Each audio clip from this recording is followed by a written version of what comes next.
Good morning, Garland Nixon here with Joti Brar, and I'm sure you're familiar with the conflict in the Middle East. We got a lot to talk about. Let's talk.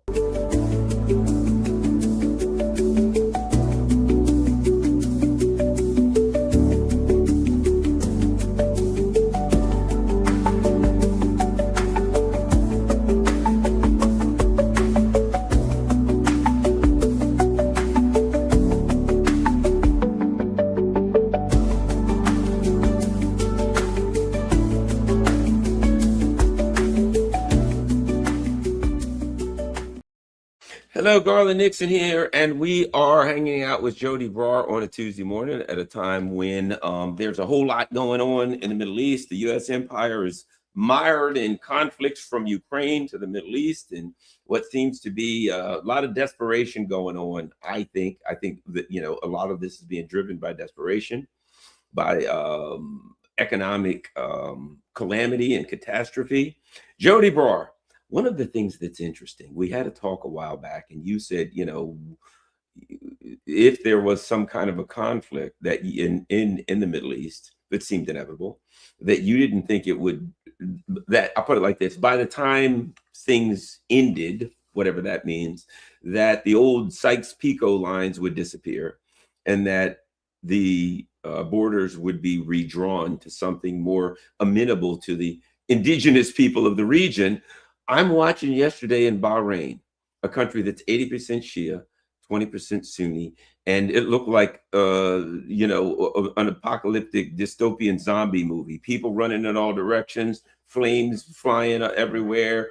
And what was interesting is there were bombs raining down on the U.S. bases, and the people were cheering and pumping their fists in the air. The seeds of revolution seem to be sprouting in Bahrain. Your thoughts, Joti Brar? The seeds of revolution are absolutely sprouting, and not only in Bahrain, but Bahrain is a particularly interesting example, I think, because if you look at the map, and I do ask everybody, this is a really good time to go and look carefully at all your maps, right?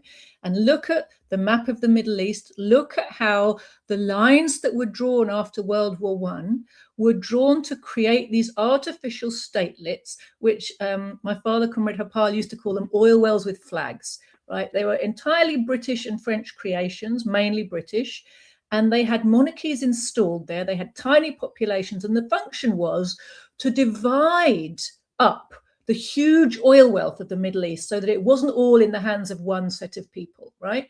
The Arabs could not be trusted with all of this wealth. So the map was drawn in such a way that really the aim was to, as far as possible, separate the oil from the big centers of population. So there are a few big countries in the Middle East that have big territory and big populations, but the richest oil countries are the tiny little, Gulf statelets. And they're in those countries that they drew on the map and separated off, they installed puppet monarchies, right? People who were loyal to them to be their stooges. So essentially, they have always been colonies. They've never had liberation. They're presented to us in the West like, okay, we know they have kings, but look how rich and comfortable their life is. Something must be going well. No, it's because there's hardly any population. The ruling elites basically take a cut of the oil wealth in return for funneling the wealth of the Middle East out into the hands of the oil monopolies and the banksters of the West, principally American and British. So that's the setup that was created after World War I, after the fall of the Ottoman Empire, at a time when the Arabs, the monarchies that were being installed, and the Arabs generally, a lot of them didn't have a huge sense of the importance of the resource they were sitting on top of, because they didn't at that time have economies or societies that used that type of energy. So, basically a number was done on them, right? Because they didn't know any better. And their politics was carved up and controlled. Now, it's interesting to note that in the countries that had big populations, those monarchies that were installed got overthrown during the post-World War II national liberation wave. Egypt, Iraq, these countries overthrew monarchies that had been installed in the same way. But in these tiny little places, with the backing of imperialism, the monarchies were kept in place. They're very unpopular, actually. Anywhere where there's any kind of concentration of relatively ordinary people, they're very unpopular.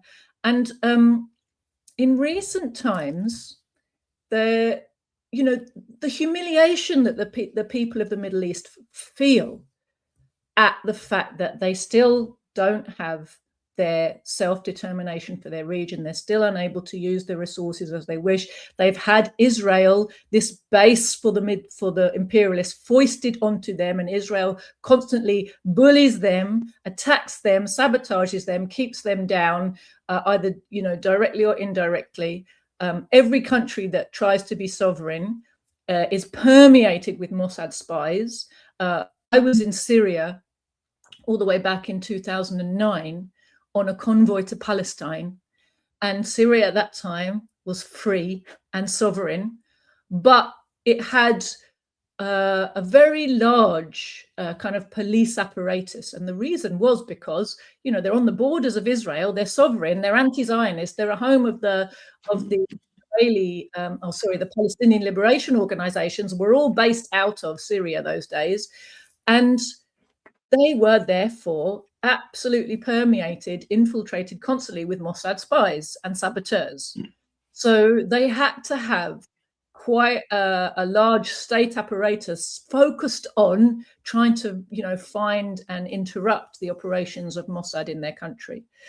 So, that's also the same for Iran, of course. Iran is the last remaining sovereign nation in the Middle East, the last remaining bastion of support, state support for the Palestinian liberation movement, for the Palestinian people, who are the ones who suffer the first and most direct effect of the existence of the Zionist settler colony. But it's not aimed at Palestine, it's on Palestine. It's aimed at all the peoples of the Middle East to keep them down and stop them achieving the liberation they thought they were achieving when they kicked out the Ottomans during World War I. And Britain promised them, when they fought on the British side against the Ottomans, Britain and France, they promised them freedom. Okay, it was a lie. Fight with us, we'll all be together. We promise you, you're going to get a good deal at the end of this. Agreement incapable.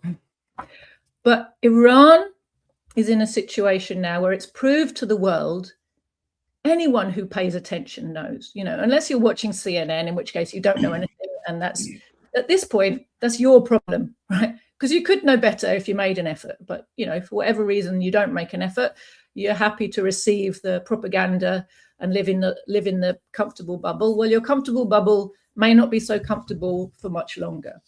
But anyway, anybody who's paying attention knows full well, and that includes all the countries of the global south, it includes all the countries of the anti-imperialist world, the BRICS world.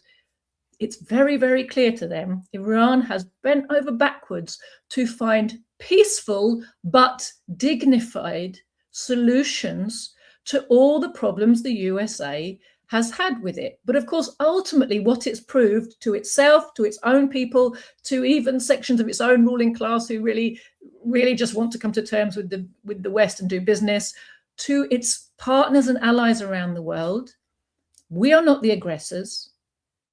All of these complaints the West is making are just pretexts for attacking us and undermining us. What they want is to destroy Iran. Just like what they want with the Ukraine war is to destroy Russia. Just like what they want with their proxies in Taiwan and Xinjiang and Hong Kong is to destroy China, right? Spot the pattern. They want to destroy our sovereignty, loot our resources, carve up our territory into small, manageable pieces, preferably all fighting one another, right? That is all they are really interested in doing. They want to dominate us in order to maximize their own profits and power. And Iran has successfully proved that to the world, right? Like I said, to all the pieces of the world that are actually paying attention. And a lot more of the world that hasn't been paying attention is going to be forced to pay attention soon, because the ramifications of this war are not going to stay in the Middle East. And it's crazy to me that the people in the White House can genuinely be surprised by what is now happening. Because me just sitting on Telegram channels and alternative YouTube channels, I was perfectly well aware, and you just have to watch Press TV, you know, it's not a secret.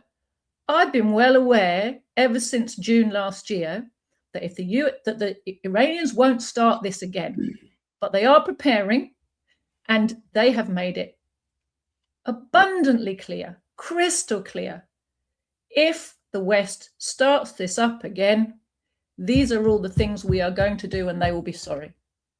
And they're doing exactly what they said they would do. We will paralyze the oil industry. We will take out the infrastructure of US domination of our entire region, right? They are fighting. It was interesting. There was a press conference earlier today.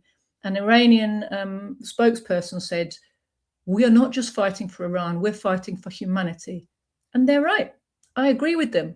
Just like I think Russia's fighting for humanity against NATO in Ukraine. The Iranians are standing up for the oppressed of their entire region, which actually means they're standing up for the oppressed of the world. They're fighting the combined forces of imperialism. You know, the EU has made statements, oh, there's nothing to do with us, nothing to do with them, nothing to do with us, Gov. It's not true. The British said, oh, we're just involved defensively. But what does that mean when what has been launched is an aggressive, illegal, unjust war? Any participation on any level is an assistance to an aggression. The highest crime against humanity is aggressive war, Garland. They've ripped up international law. They've ripped up their domestic laws. They've ripped up the famous US Constitution in the face of their own people. Who is there left who believes in these fairy tales? Wake up and smell the coffee of what, you know, they're telling us right in our faces. Might is right. There's no such thing as democracy. We'll do what we want. We'll destroy anyone who gets in our way, or at least we'll try to. Well, then pick a side. Are you going to stand with the bullies as they rampage around the world and try to destroy everybody who just wants to be left alone to live their life in peace?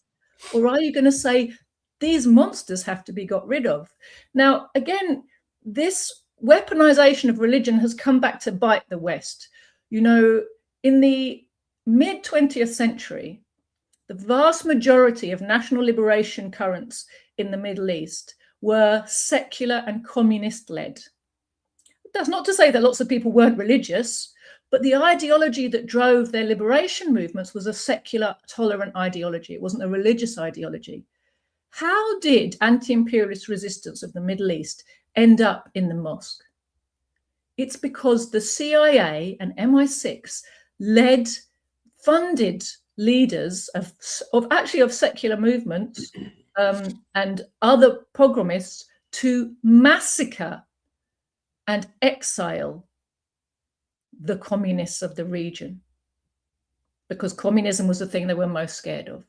But if, okay, you remove the leadership, the secular leadership of a resistance movement, but you keep the mechanisms of imperialism in place, what do you think happens? Do people stop fighting back imperialism, imperialist super exploitation and occupation and degradation and all the things that imperialist domination of your country means, just because you've decapitated one set of leaders? Of course they don't.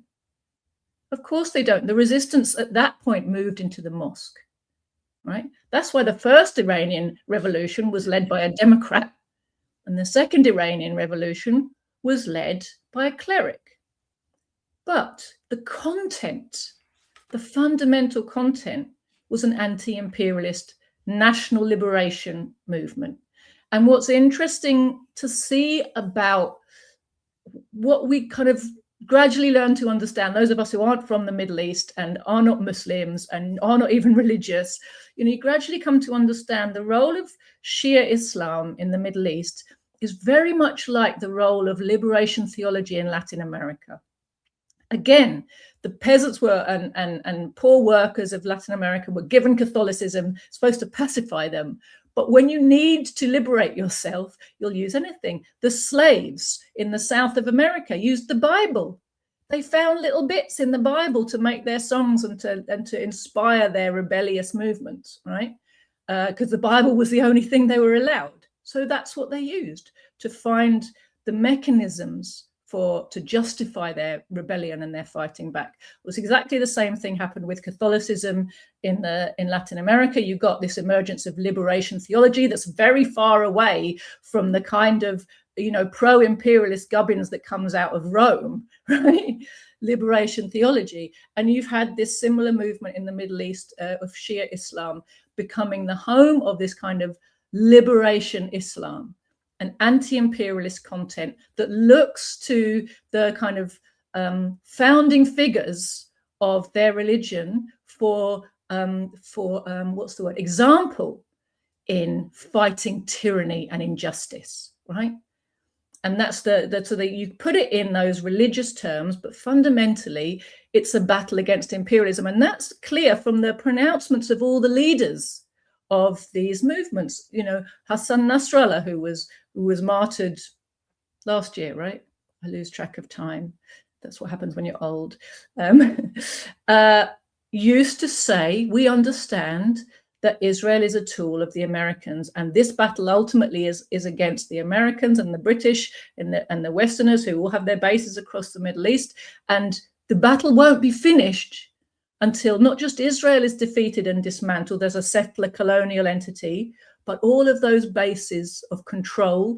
And that means the network of stooge regimes, all of that is part of this war.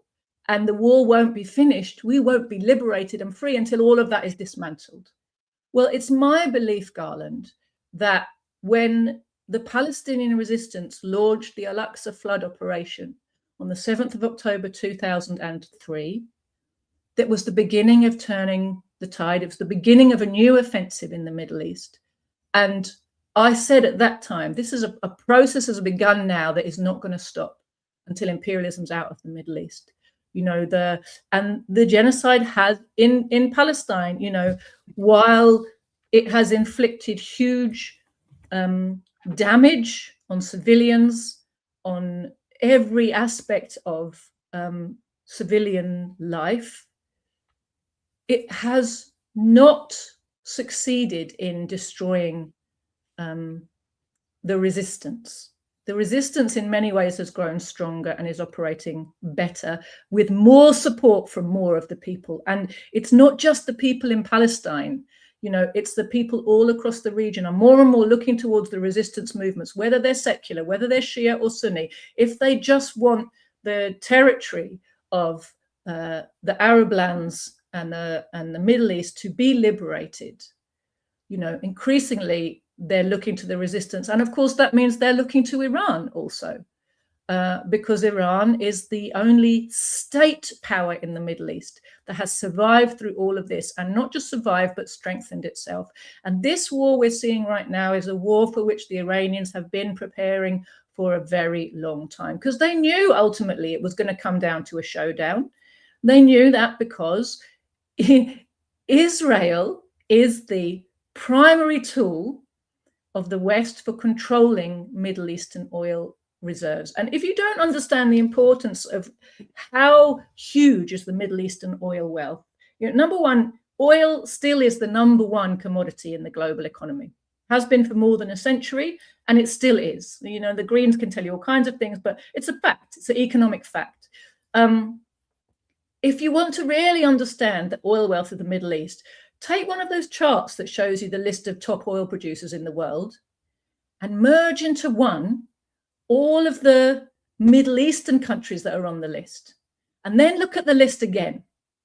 Because at the moment it can confuse you, because like Saudi Arabia's in there, but so is Kuwait and so some other ones. But those are artificial lines. Merge them all together, and then you'll see that the next producer of oil is a very distant second, right? So that helps you understand the significance for the imperialist economic and war machines of controlling the Middle East's oil reserves, controlling it, looting it, benefiting from it financially, but also controlling who else gets access to it or doesn't, right? So this is all, you know, it's a vital vital importance. So that means that's why Israel is of such importance for the US. That's why it appears to be able to get away with that, with any crime. The truth is, it never does anything without a green light from Washington. There's a kind of arm's length plausible deniability thing built into how Israel is set up. Israel takes the heat, the majority of the PR flack, public relations, hit. But the truth is, they don't do anything without money, weapons, and a go-ahead from Washington. We saw that all through the genocide, didn't we? I see people saying, "Oh, Israel's out of control." It's like, well, you could stop it being out of control like that by cutting off the flow of money and weapons, but they don't. We saw day after day after day plane loads full of munitions being delivered to Israel so they could immediately go and drop them on Gaza. So when the politicians in the West go, "Well, if only we could do something," it's obvious nonsense. And the people of the Middle East know this. Now, sorry to go on a side quest, but to get back to the question about what we've been seeing in Bahrain and Jordan as well, you have to go back to that post-war period. These monarchies were installed. They, for whatever reason that I haven't completely looked into or understood, they tended to be Sunni. I guess there was some probably couple of families essentially that the British felt were loyal, were under their control, and they put members of those families in. They installed them in all different new countries, right? And said, "You're the king of this, you're the king of this, you're the king of this, you're the king of this, you're king of Jordan, you're king of Bahrain, you're king of Qatar," whatever. So they did that, and their power kept those monarchies in control, or in office. It's really the Americans and the British who remain in control of those territories, and the Western financiers, the Western oil companies, are really the ones who are running those territories. Again, it's a kind of arm's length, plausible deniability, but it's very clear they don't have their own armies. They hire mercenaries using their enormous oil wealth. They don't have. They'll buy Western weapons, but they don't know how to use them. We saw with the Saudi and UAE, supposed Saudi and UAE war on Yemen, didn't we? After a few years, it sort of started leaking out that actually in the control room for the war was British and American officers who were directing everything, just like in Ukraine, right? Just like in Ukraine. So we understand now. We get so much information has come to us. You can see the bigger picture. You can see the way these things have all been operating.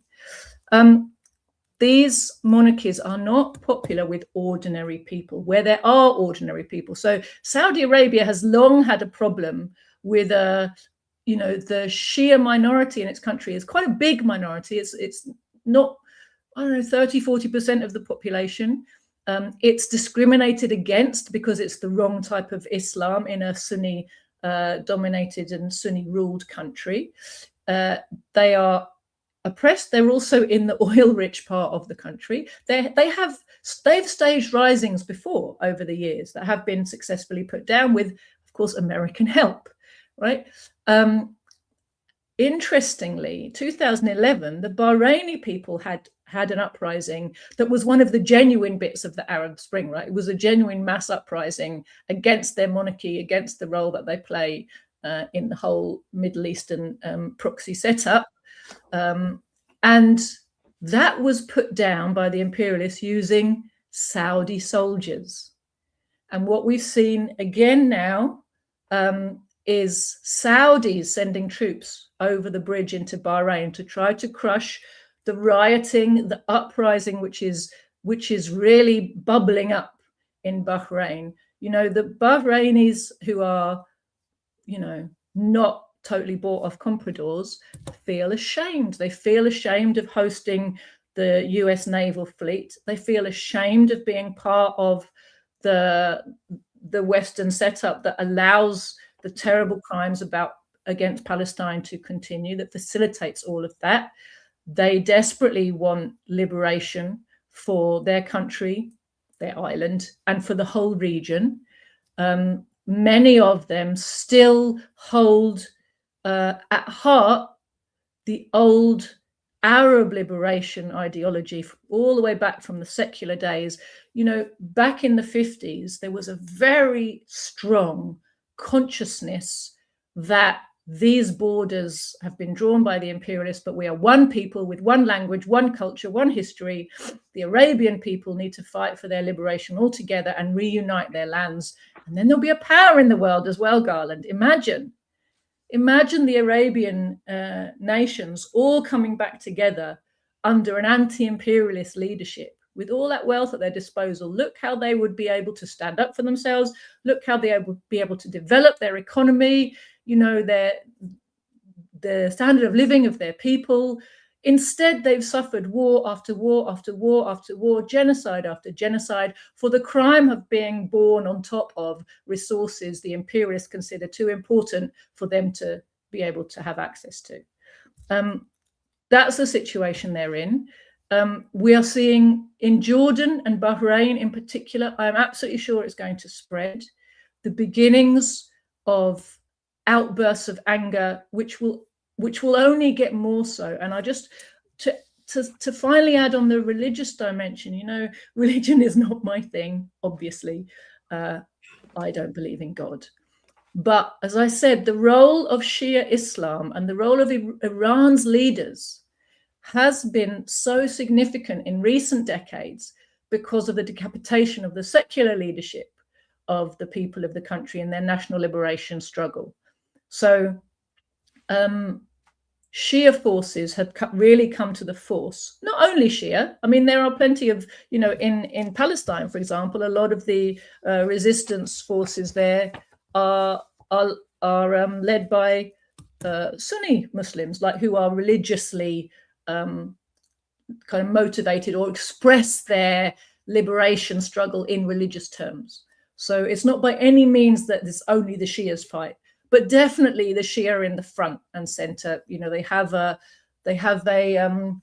kind of religious history and tradition, which very much fits with the liberation mindset. Because, of course, if you're part of an oppressed people's fighting for liberation, you really have to accept the fact that you're likely to die, that it's a really hard struggle, that martyr, you know, and celebrate your martyrs as, you know, inspiration for further struggle. It's just a necessary part of, you know, strengthening yourself for an unequal fight. Right? In the end, the people are the decisive factor, and it turns out that the inequality is really the other way, because there's more of us than there are of them. But, you know, we don't have or at least at the beginning, the oppressed don't have the same level of technology. They don't have the, you know, same kind of firepower. So it can be, they certainly don't have the same resources in terms of, you know, funds. So this is what do you call asymmetric warfare, guerrilla warfare, fought on many levels among, you know, and rooted in the masses. So it's a different type of fighting that you have to do, and a different type of culture. And you need people who are very motivated by goals that are not going to be immediately realized, and you might not live to see them, and yet you're going to fight anyway, right? So this is how national liberation movements have always been motivated. That's how they win, because they can find people amongst the masses who will sacrifice everything in order to arrive at a better future for their children, their grandchildren, whoever it's going to be. The absolute lunacy and the hubris of the Americans to go and murder a figure like Ayatollah Khamenei it actually beggars belief, because on one front, he was my father's age, right? 86-year-old man. He's the grandfather of the nation. He is someone who everybody reveres, whether or not they're religious, because he suffered and struggled and sacrificed during the revolution. He was always quite a humble guy, a selfless guy, somebody whose whole motivation was the betterment of his people and the protection of his people. And he also, as an old man, he was a very measured man. You know, a lot of people say, well, he was the one person standing in the way of Iran getting a nuclear weapon because he was absolutely convinced that religiously it was wrong, right? And there's huge numbers of people in the Iranian military who are like, it's time to overturn that doctrine, isn't it?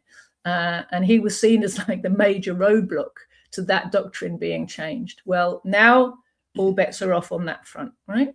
Because every kind of incentivization has now been put in front of Iran that says, you better get a nuclear weapon, hadn't you?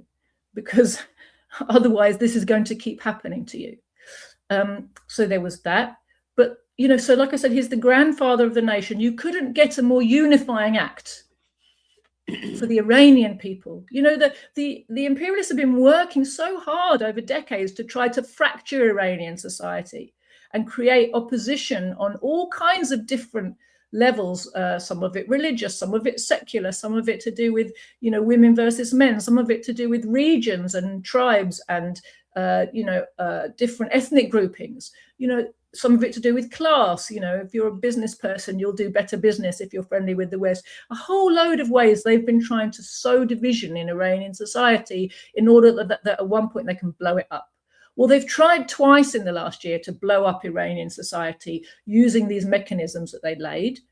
They failed, and each time they've brought the Iranian people closer together. But you really couldn't get a more unifying act for Iran than murdering their leader, who was a grandfather, with his grandchildren in the same building when they did it, at home, in his home office, his grandchildren there, you know, to massacre, to murder out of hand the leader of the country who has, you know, not attacked anybody else. Let's remind ourselves.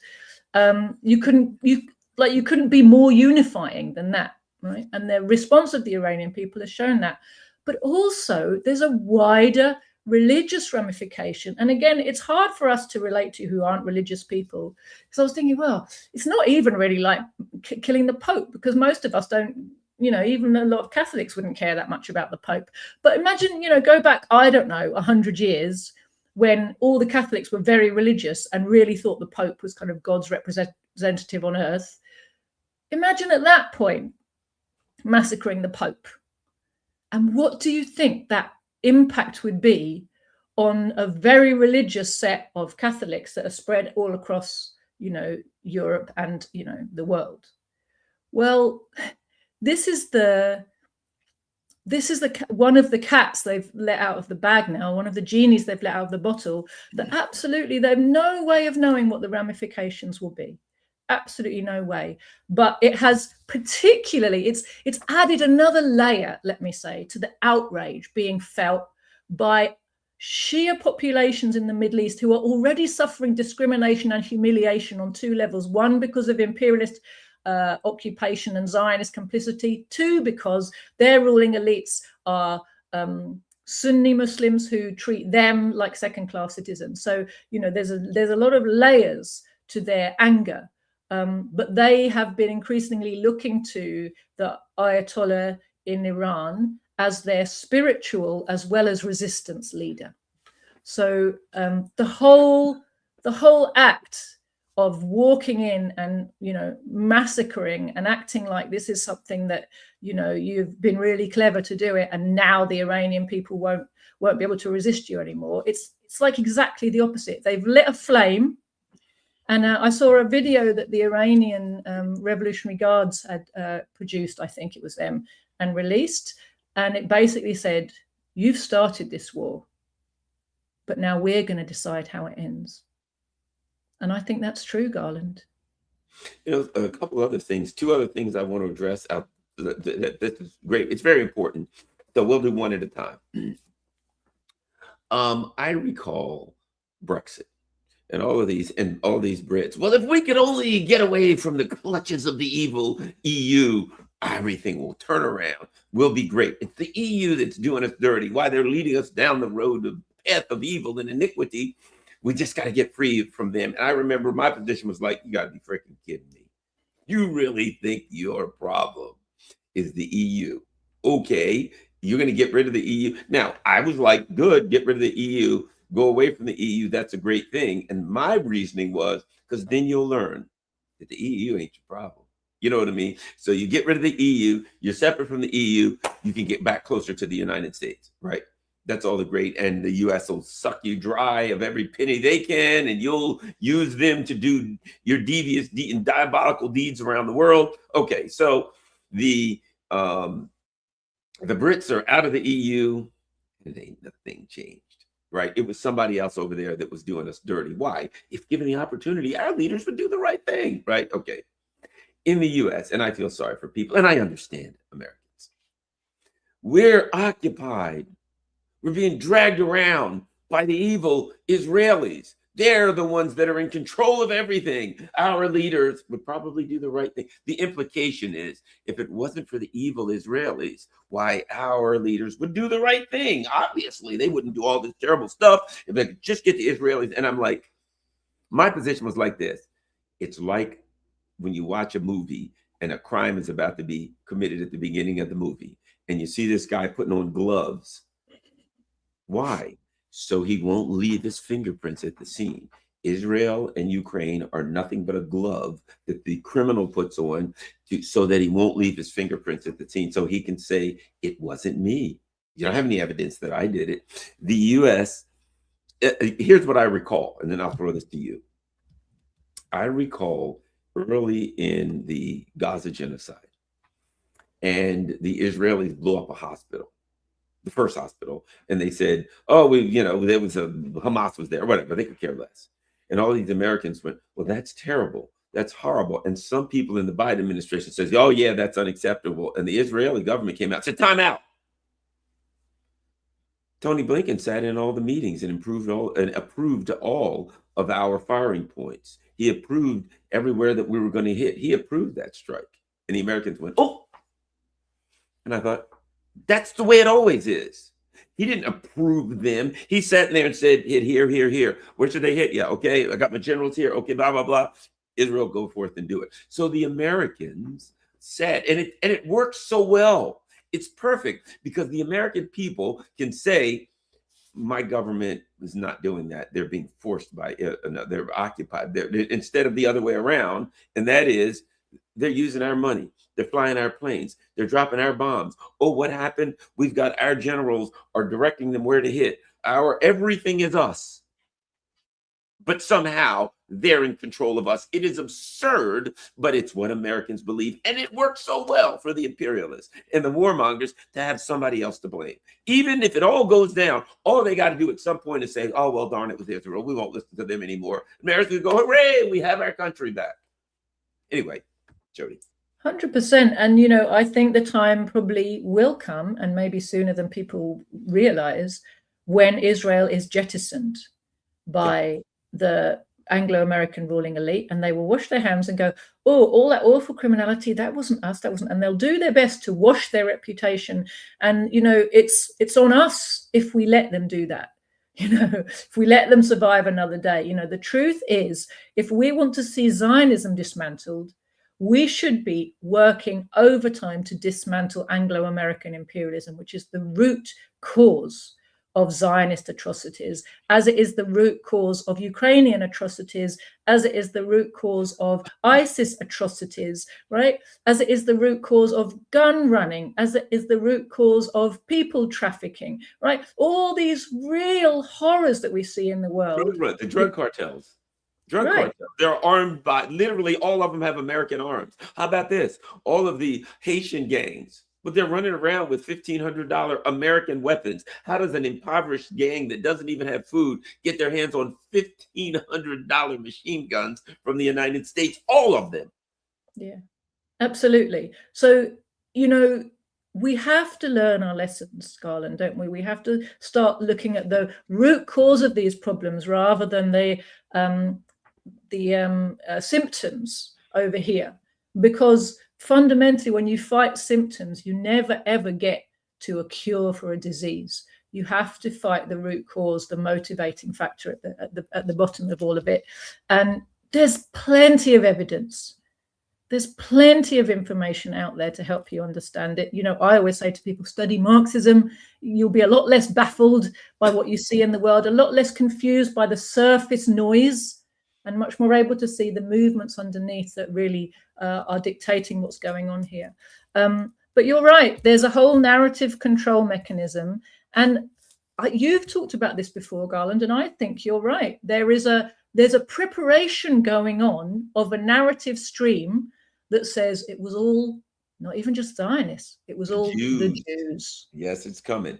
And part of why I know that this is being prepared is because a subsection of this, it's all the Jews, that's being very heavily promoted on the internet and social media, is that communism is also a Jewish conspiracy, right? So at the same time as people are starting to become really anti-Zionist and angry at the Zionists and all the terrible crimes they're committing, they're being directed towards this idea that Zionists commit their crimes not in the service of imperialist domination, but because they're intrinsically awful people. Why are they intrinsically awful people? It's something to do with Judaism. Jewish, well, and actually, don't you remember, Jews were always the problem. Go back 1,000 years, it was always the bloody Jews. And so, then you have this whole bunch of people telling you it's the Jews, the Jews, the Jews. It's a total misdirection. And then, like I said, as part of that propaganda, they're bringing back the old fascist trope, which again came from the imperialists, when people, 150 or 100 years ago were being encouraged to scapegoat Jews, working class Jews in their countries, particularly in Eastern Europe and in Germany. They were encouraged to lump together the awful Jews whose fault it is that everything is bad, like today we're told the immigrants, it's their fault, with the awful communists. So again, you see the motivations of the ruling class and their understanding of who is their real enemy. If the ruling class is attacking communists, what they're doing is attacking the working class. They're trying to make sure the working class never gets its shit together to get free, right? Because it's the communists who are going to give them the understanding they need to get genuinely free from capitalism, from imperialism, to dismantle this whole horrific, criminal, parasitic, vampiric machinery, this loot, sucking machinery. The only way we're going to do that is if we have decent, class-conscious communist leadership. And so it's not surprising that while they're getting ready to turn the Jews into the scapegoat for all the terrible things that may be coming, boomeranging back on the Western economies as a result of their criminality in the Middle East, they're preparing the Jews as a scapegoat, but they're making sure to wrap up in that, not just, anti-Semitism, but anti-communism. And that is not a new trick. That's an old trick. And again, we have to work to make sure that we don't fall for it, because this revolution that's being ignited in the Middle East, you're absolutely right, Garland, it's going to spread. And it's going to spread on the wings of financial hardship. We've talked many times about the fact that the imperialist world global capitalist economy is already teetering on the brink of a massive meltdown. We've talked about the narratives they're preparing to say why the meltdown's happening. Well, now the narrative might be, it's because the oil prices rose and then a meltdown happened. And they'll try to hide from you the systemic failure of the system and say that, it's because of Iran, right? That will be useful, won't it? Iran made the markets melt down. But whatever it is, the longer this war continues, not only imperialist power in the Middle East is going to find itself increasingly dismantled, and the Zionist colony is going to be increasingly dismantled.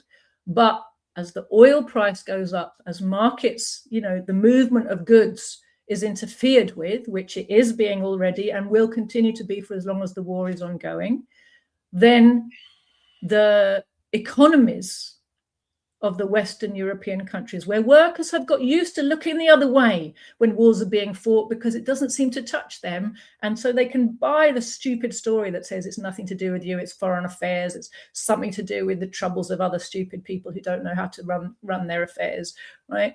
It's going to come back to them very quickly, very quickly. Just the price of energy going up affects, as we know, the price of everything, right? Absolutely everything. And if energy isn't moving, well, that's a whole other issue, isn't it? If it's not just that energy gets expensive, but energy starts to be rationed, how long do you think the populations of Western Europe are going to stay, you know, calm and quiescent and accepting and looking the other way? A whole lot of people whose lives are already on the brink are going to find themselves being tipped over into unlivable. And that's not a situation in which social peace remains stable. Now, of course, the ruling class is doing its best to line up scapegoats for us. It will get us to blame Muslims in general, Iranians in particular, Muslims in general, immigrants more widely, but especially Muslim immigrants. You know, they've been preparing that narrative and that scapegoat for us for a long time. It's because they've been waging relentless wars in the Middle East for a long time. So they've been demonizing the populations of the countries they've been waging war against, and more generally presenting this as some kind of clash of civilizations, when it's no such thing. It's got nothing to do with the nature of Islam or the nature of Christianity or the nature of Western civilization or Eastern civilization or any other such thing. This is purely about imperialist profit taking and domination and the struggle of people to get free. Well, the working classes of the West have essentially felt inured from the consequences of leaving their ruling class to be criminally rampaging across the globe, carrying out genocides all over the Middle East for the last 30 years. Palestine, the recent acceleration of the genocide in Palestine was not like a standalone event, was it? I mean, how many millions killed in Iraq? How many in Afghanistan? How many in Syria? How many in Libya? How many in Lebanon? You know, it's actually been relentless and endless. And if you look at them all as a whole, we've been watching a 30-year genocide being conducted against the Arab peoples, right? And we have sat at home and gone, oh dear, shame. If only they knew how to run their affairs better. But what the workers of the West have not really understood is, in that situation where they did nothing and allowed their ruling classes to loot and plunder and wipe out, you know, so many millions of people in the process of looting and plundering and controlling the territories of the Middle East, they allowed their own exploiters to become richer and more powerful.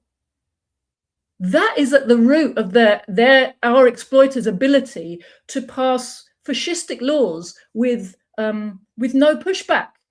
Where are our trade unions when our ruling class is passing laws that essentially, you know, set up a kind of proto-fascist regime, and the trade union is going to go, oh well, we've got to protect ourselves against terrorism. You know, they do nothing. The kind of selling of our patient data to Palantir, who God knows what they want to use it for, right? In Britain, in the NHS, you know, it's all like, oh, well, you know, security is very important, isn't it?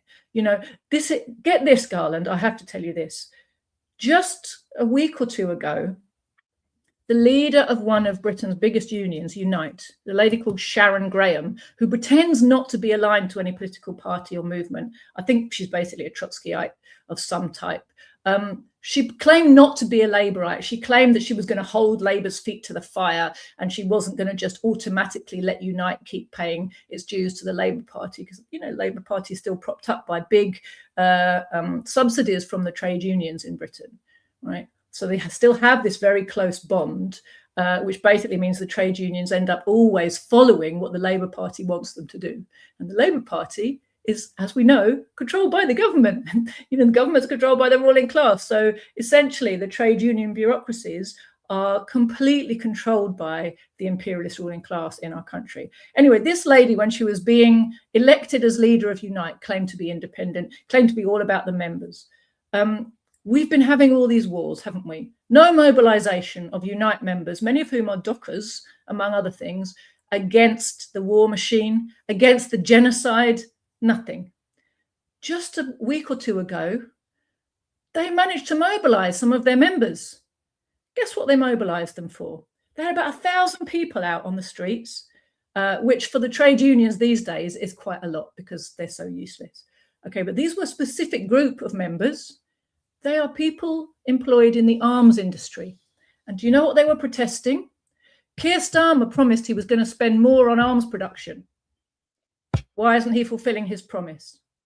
Genuinely, it's the biggest mobilization I've seen a trade union make in a decade. And that is what they mobilize for, more arms production. So there's an important job for workers in Britain to do right now. And I'm sure it's the same in America as well. We will never be able to stand up for our own interests while our anti-war movement, our anti-austerity movement, our Palestine solidarity movement, and our trade unions, all our mass organizations that are supposed to represent us, our interests, our demands, while they are controlled by this clique of bureaucrats, careerists, very highly paid, who are all in service to our class enemies. And they actually are servicing the war machine. It's interesting you say that, because when I was working up on Capitol Hill with a couple of different congressional offices, this is 2009-10, I experienced that. I was sent over to meet with people who were running, the heads of a trade union. Interestingly enough, this trade union had like this townhouse on Capitol Hill. I don't know what the value of it is on Capitol Hill, where all the wealthy people are. I went to that. I would say right now, if you had to buy that townhouse, it'd be worth $5 million, maybe 10. Right now, this is a trade union head. I spoke with a leader of this trade union, and he was talking about exactly what you said. Well, we have a lot of people, and they work building airplanes and things like that, and they make a very good living. So we have to make sure that these defense funds keep coming in. And I remember thinking, my dad was a longshoreman, and I remember like when he would, this was way back, but I remember when the longshoremen, which was a really left leaning union, and they were like really anti-war. Yeah. The people around him were like really anti-war. And that just seemed foreign to me. So it's funny. Now here's the last thing, it's important. Something I started talking about as early as 2017, and I said the US and its allies are building an anti-imperialist bloc. Back then, I'm like, they're pissing people off, they're building an anti-imperialist bloc. Okay. Generally, what the US does, we can track you by your phone, we can track you by computers, and we can send a drone in and we can kill you.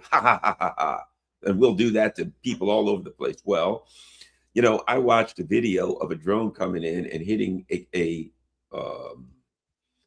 hotel, but it hit a very specific floor on the hotel and blew the hell out of everything. And I'm reading, and the Iranians said, yep, there were some American high-ranking Department of Defense personnel there. We followed them around. When they went to their rooms, we blew the hell out of them and killed them. And the US said, well, we might have lost a couple of people in there. And I'm like, holy crap. They have the technology to do what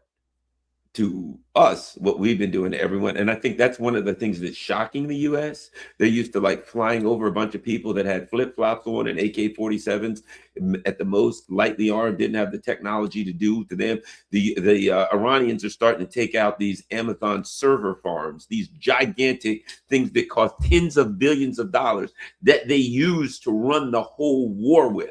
Yeah. And the Iranians are hunting them down and using these ballistic missiles to hit the bunkers and destroy them. And they've gotten 2 in the last 2 days. And I said, I think the Russians and the Chinese know how to find all that stuff.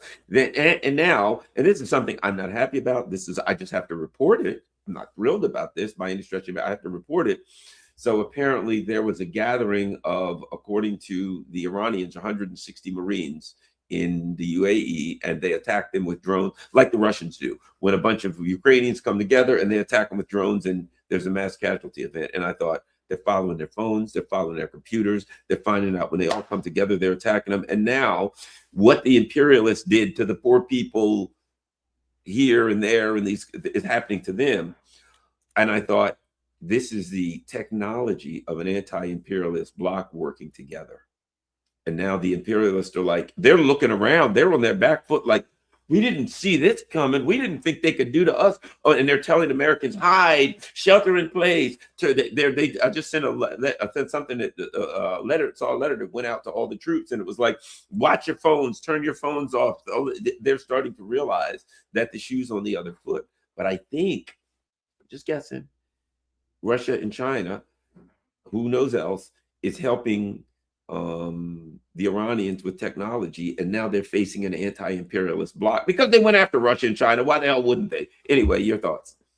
I think you're exactly right, Garland. And what we're seeing now is the fruition of 100 plus years of independent development by anti-imperialist and socialist states, to the point where the colonists' self-image as tech gods, right?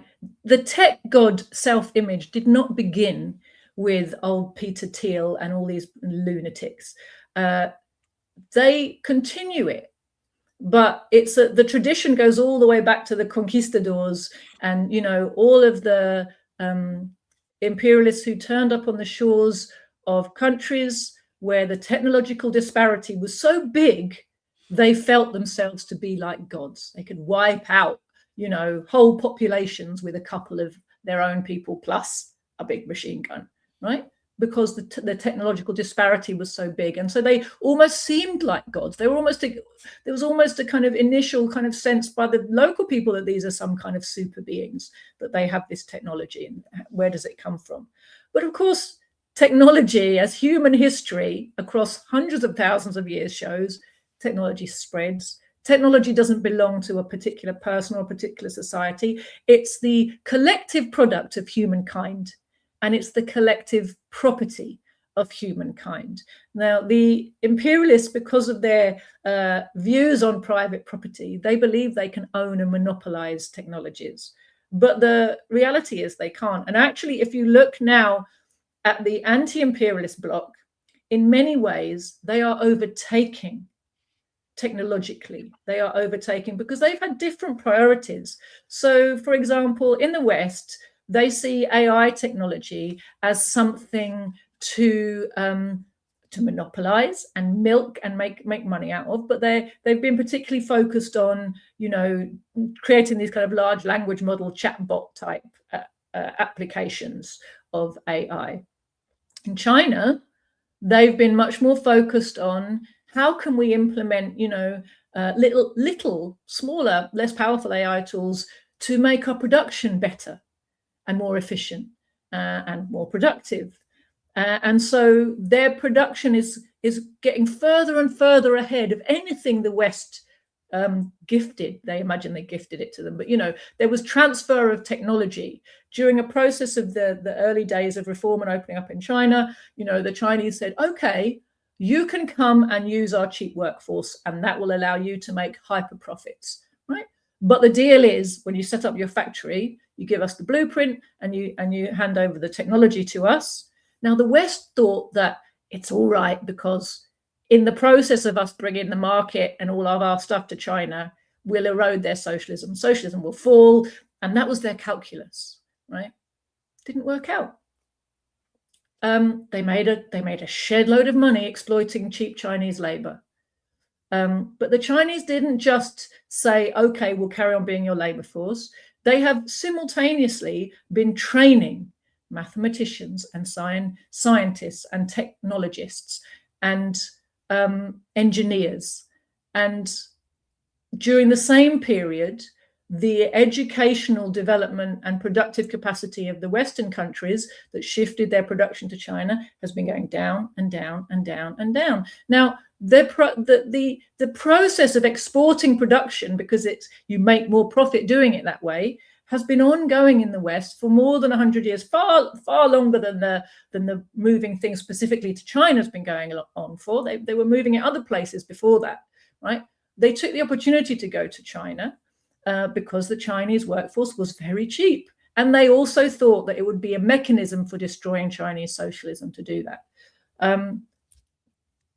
We now have a situation where not just China, but every country that wants its independence and sovereignty focuses very hard, as the Soviet Union did in the beginning, on educating its people and building up its science, its technology, as well as its agricultural base. You know, you want food sovereignty, you want technological sovereignty, you want technological development, you want weapons development because you need to defend yourself. So these are kind of key pillars for any nation that wants to maintain itself as a sovereign state. Syria used to do all of these things, right? So Iran has been doing it. And the tech gods, the self-styled tech gods, are now coming up against the reality that they're not the gods they think they are. Microsoft, Amazon, Palantir in the Middle East, all the networks they've set up that make them feel like, you know, we're the invincible gods of AI, and we can see every move you make and predict what you're going to do, and we can find your leaders and destroy them. And, you know, their infrastructure, you know, is physical and it's out in the open. And the Iranians have made it clear that's also part of their targeting. Interestingly, there have been Iranian hackers bringing down various companies from within as well, you know, their operations. So they've done a big hack on Aramco, these Iranian hackers, and other, you know, key. So the Iranians have said no oil is going to move. And I think that they will make good on that promise. So all the different ways that the Anglo-American imperialists try to find to get oil out of the region, I think they'll just find that those will then also get destroyed, those routes. They're stopping oil from moving for as long as they're under attack. And this AI and big data and big tech infrastructure that they've set up all over the Middle East, which has benefited the whole infrastructure of imperialist control and domination, is going to be, I think, increasingly dismantled, along with the base structure and the pressure on the little statelets, which now already are finding themselves without any air cover. I mean, I saw a statistic that the US has already fired, by now it's probably over 2,000 kind of air defense missiles. Now, their ability to remake those is like, I think if you add them all up together, it's about 1,000 in a year of the different types of air defense missiles. Now that you just have to do that maths. Yes, they've got a stockpile. How many days worth of this level of fighting will that last? And they're trying to defend a whole load of outposts. Now, increasingly, those outposts are left to themselves, like, oh, okay, well, we've run out of missiles for you. Israel, I saw a list of the multi-layered air defense system over Israel. And it is the most expensive, the most complicated, the most multi-layered air defense system in the entire world is what's over Israel. Again, you see how important Israel is to imperialist domination of the globe. They've got, so it's not just they've got the THAAD system and the Iron Dome and the David Sling and all of those, they and the Patriots, they've also got in the air British fighters, American fighters, French fighters, all defensively trying to help them shoot down missiles. And yet Tel Aviv and Jerusalem and Ashkelon are being pummeled already. We're only in day, Saturday, Sunday, Monday, Tuesday, day 4. They were being pummeled from day 1, Garland. There is no way that Israel emerges from this in any kind of reasonable state. And the longer it goes on for, the more the whole network of Anglo-American domination of the Middle East is going to be fractured and fragmented. And of course, like as we said earlier, the economic fallout for the economies of Western Europe and eventually also the USA, but Western Europe first, I think, because we don't have lots of our own energy resources to fall back on. The push comes to shove, the Americans can make a decision that they, take their oil and gas off the world market and use it to supply their own markets. Push comes to shove, what's the option for the West Europeans who closed all their coal mines, closed most of their nuclear reactors, closed down their connection to Russian cheap oil and gas, and are currently massively depending on deliveries of LNG, either out of the Middle East or all the way from America, both of which could shortly be closed off. So huge ramifications for ordinary people and their lives in the West. And I just want to finish off by drawing attention to something very important, Garland, which is this. Fundamentally, we have to understand all of this is the inevitable consequence of capitalist imperialism. And the only way to fundamentally change it and get free ourselves is we have to fight against that machinery here at home. And we have the power to do it if we're organized right. And what we have to recognize is, that labor-aligned trade union bureaucracy I talked to you about earlier, this which controls all of our mass movements and stops us from effectively standing up for our own interests, this has to be got rid of. As a class of workers in any Western country, these people are our enemies. They're the enemies inside our own movement. They are well paid for keeping our movement passive and impotent. And unless we want to go down with the sinking ship of this system, we have first to get rid of the traitors in our midst. These are our fifth column, right? As working people, we don't have any interest in the subjugation of the people of the Middle East or anywhere else. The people who benefit from that is our ruling class, and they use that power to oppress us further. It's the workers who take the pain, who take the brunt of the crisis, while the rich are getting richer and richer. We cannot be identifying ourselves with the Epstein parasite vampires who rule over us. They want war on Iran. Why should we want war on Iran? They have launched the most aggressive criminal onslaught against a sovereign and peaceful country that all it wants to do is be allowed to be left alone and live its life as it chooses, as it sees fit, to manage its own affairs, to use its own resources for the benefit of its own people. That is not a crime.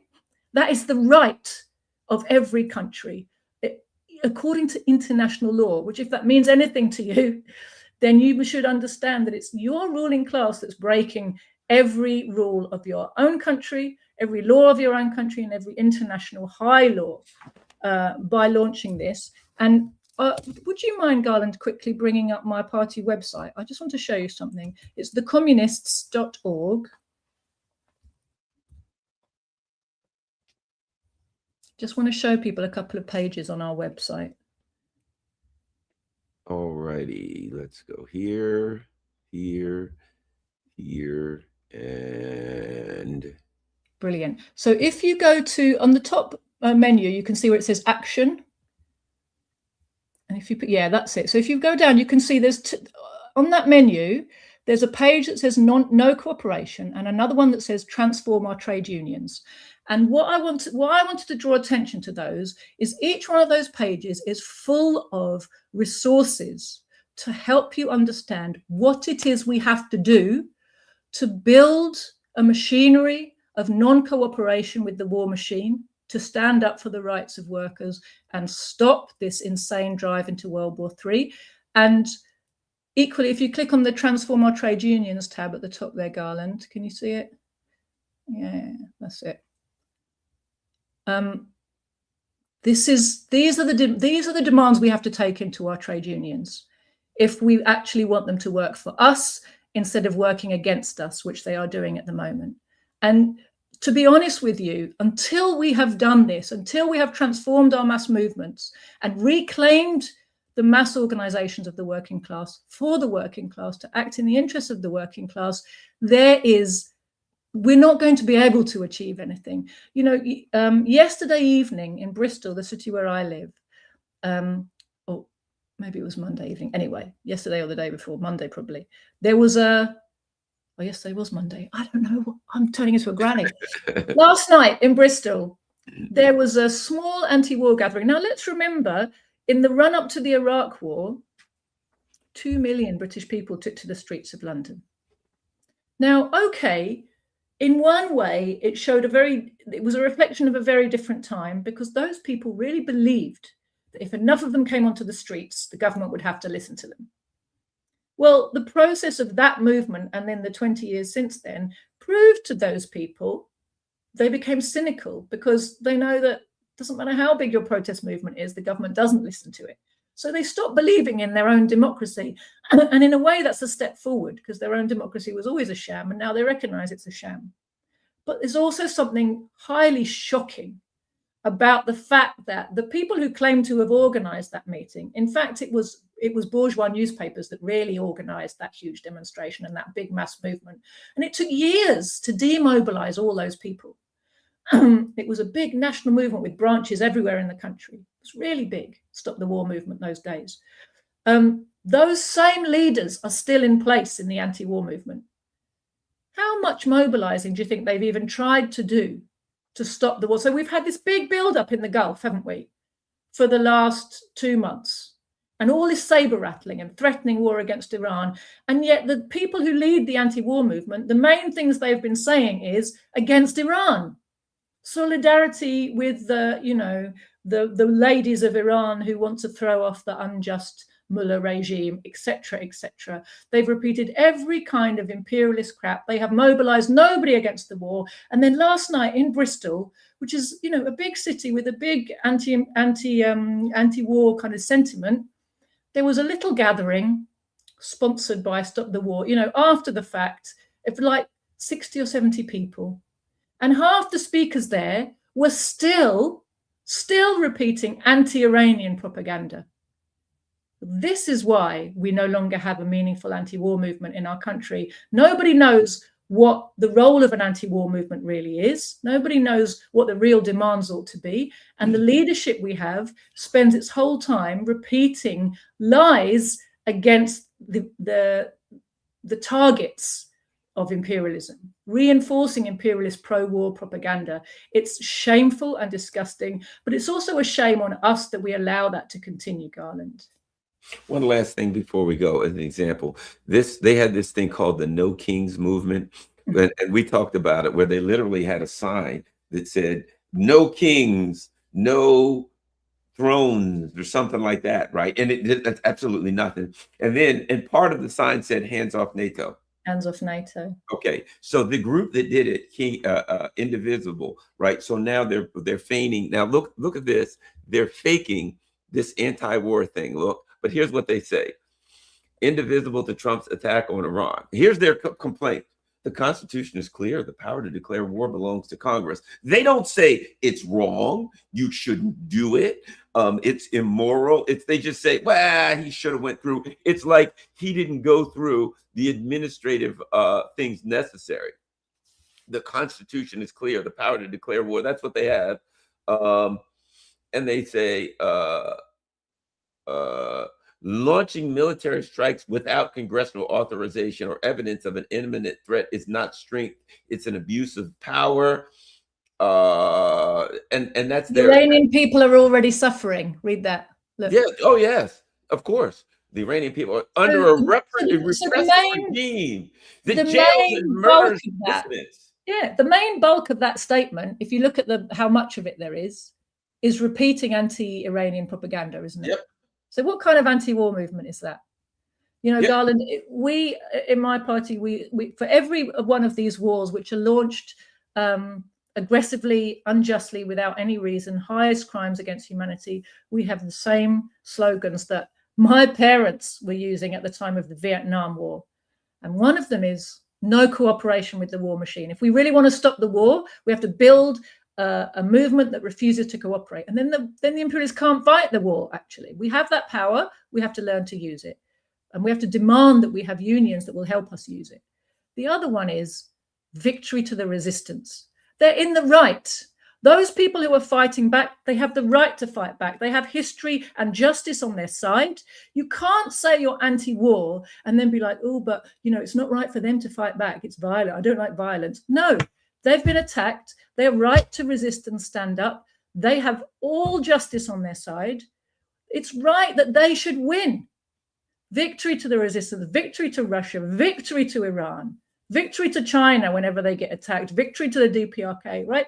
Victory to all the forces who are fighting our own class enemies on the front line. And we should be supporting them by every means possible, not sitting on the side going, oh, well, but, you know, I'm not quite so sure about, you know, we have an Iranian comrade who was at a meeting we held this weekend, and it was actually supposed to be for International Women's Day. We were a little bit ahead, but we were recording a meeting about, you know, a very famous woman comrade, and we dedicated the first kind of few minutes to talking about Iran, obviously because the war had just started.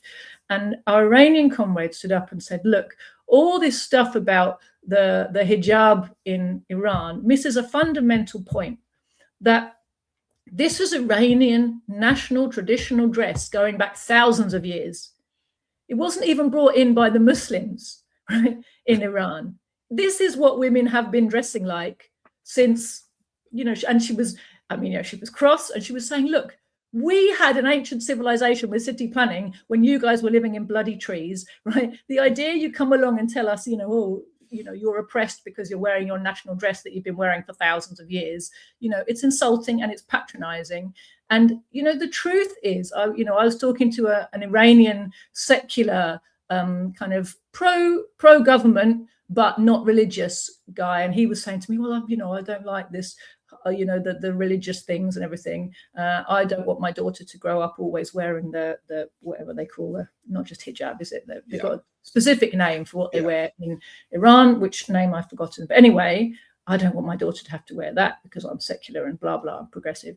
I said, look, I am absolutely sure that without imperialist constant attempts to destroy your country, the women of Iran could solve this problem for themselves if they wanted to. If it's a big problem, there's plenty of women who could organize themselves, just like Soviet women did in Muslim areas of the Soviet Union after the revolution.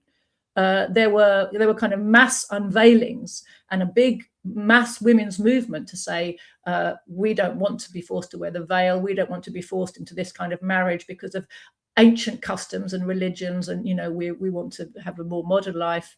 And that was led by women who had been liberated by a socialist revolution. Now, the Iranian Revolution has a huge popular element. It's not only just religious, and that, you know, it's not kind of, its essence is not kind of medieval autocracy. That is Saudi Arabia, right? That's the medievalist regime in the Middle East, not Iran. The thing that actually gets in the way of the women of Iran sorting out their own problems is imperialist pressure. Because every time women of Iran genuinely try to, you know, or some of them, the ones who are interested in this, you know, make changes socially, what happens? But their movement gets piggybacked by Mossad, the CIA, MI6. So then, in the interests of standing up against imperialism, they have to put those concerns to one side, don't they?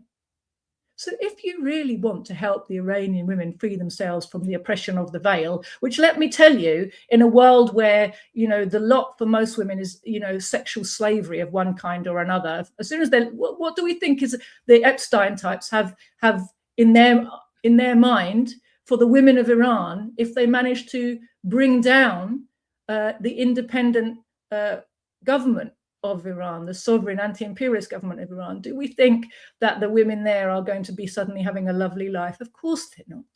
Of course they're not. You only have to look at what happened to the socialist women of Eastern Europe after the fall of socialism.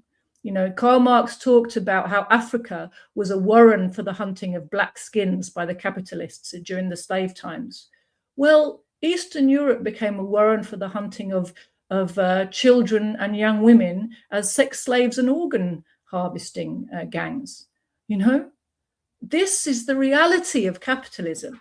So if you genuinely care about the rights of Iranian women to decide for themselves whether or not they're going to cover their heads, get the hell away from Iran and leave them free to solve their own problems without outside interference. That's it. Yeah. Well, we got to remember, it was, oh, there was a woman who was captured by the police and died. There was hijabs.